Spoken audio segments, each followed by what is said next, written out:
کدھر کھڑی ہوئی ہے, کہاں پہ ہم ملک کو لے کر آ گئے ہیں. میں ملک کو دیکھ رہا تھا, تجزیہ کر رہا تھا, جیل میں بیٹھ کے ٹائم بہت ہوتا ہے سوچنے کا, تو میں نے کہا 5 بڑے سٹیک ہولڈرز ہیں اس وقت پاکستان کے اندر. پاکستان کی عدلیہ, اعلیٰ عدلیہ میں تقسیم ہوا ہوا ہے, سارا پاکستان دیکھ رہا ہے کہ عدلیہ تقسیم ہے. عدلیہ فیصلے کرتی ہے, عمل درآمد نہیں ہوتا.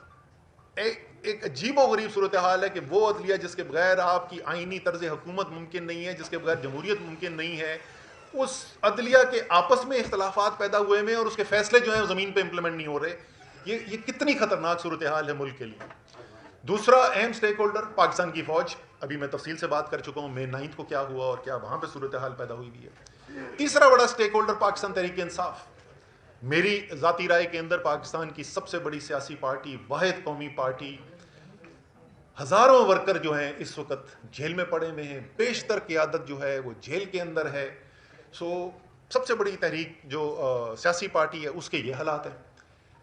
پی ڈی ایم ہمارے سیاسی حریف ہیں اور بڑی شدید ہماری آپس میں مخالفت ہے, لیکن ایک سیاسی حقیقت ہے.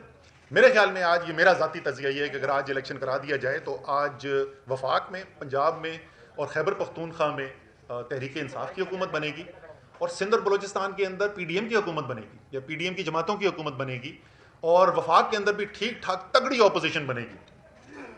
ہو سکتا ہے کہ ان کی رائے اس سے مختلف ہو, لیکن میری رائے میں تو وہ بھی ایک, یہ جو ایک اتنی بڑی سیاسی حقیقت ہے, ان کی سیاست جو ہے وہ پچھلے 13 مہینے میں اس کا بیڑا غرق ہو گیا اور وہ کمزور ہو گئی. جب پاکستان میں سیاسی پارٹیاں کمزور ہوتی ہیں تو اس سے پاکستان کی جمہوریت صرف نہیں, پاکستان کا ملک کمزور ہوتا ہے. تو یہ چوتھا سٹیک ہولڈر ہے.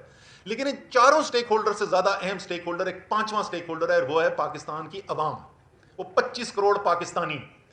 اس 25 کروڑ پاکستانی کے ساتھ پچھلے 13 مہینے کے اندر کیا ہوا ہے, اس 13 مہینے کے اندر پاکستان کی تاریخ کی بدترین مہنگائی کا اس کو سامنا کرنا پڑا ہے. خوفناک حد تک بڑھتی ہوئی بے روزگاری دیکھنے کو مل رہی ہے.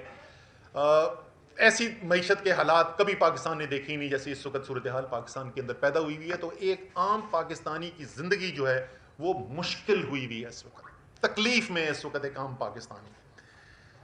تو کرنا کیا ہے؟ اگر سارے سٹیک ہولڈرز ہیں, یا تو کسی کا فائدہ ہو رہا ہو نا, کسی کے تو حالات اچھے نظر آ رہے ہوں, سارے سٹیک ہولڈرز کے لیے اگر خرابی نظر آ رہی ہے تو اس کا مطلب جو 13 مہینے سے ہو رہا ہے وہ ملک کے لیے ٹھیک نہیں. اس کا مطلب کچھ مختلف ہونے کی ضرورت ہے. اور میرے خیال میں اس میں سب کی ذمہ داری بنتی ہے کہ اس کے اندر سب اس صورتحال کو, میں نے بار بار کہا ہے, کئی مہینوں سے میں کہہ رہا ہوں, میں یقین رکھتا ہوں, بدقسمتی سے میں یقین رکھتا ہوں کہ میں ٹھیک کہہ رہا ہوں, کہ 1971 میں بنگلہ دیش بننے کے بعد سے پاکستان کے لیے اتنے خطرناک حالات پیدا نہیں ہوئے جیسے آج پاکستان کے حالات ہیں.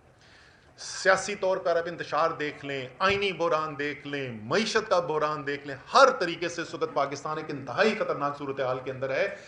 اور جیسے میں نے کہا, کوئی بھی اچھے صورتحال کے اندر نہیں نظر آ رہا, سب کے لیے خرابی نظر آ رہی ہے. تو کرنا کیا, یہ ذمہ داری جو ہے, یہ بات بھی جو میں کہہ رہا ہوں, یہ میں بار بار بار بار دہراتا رہا ہوں, یہ سیاسی لیڈرشپ کی ذمہ داری ہے کہ انہوں نے ملک کو ادھر سے نکالنا ہے. اچھی چیز کیا ہوئی, اچھی چیز کیا ہو رہی ہے, ریاست کیا کہہ رہی ہے اس وقت.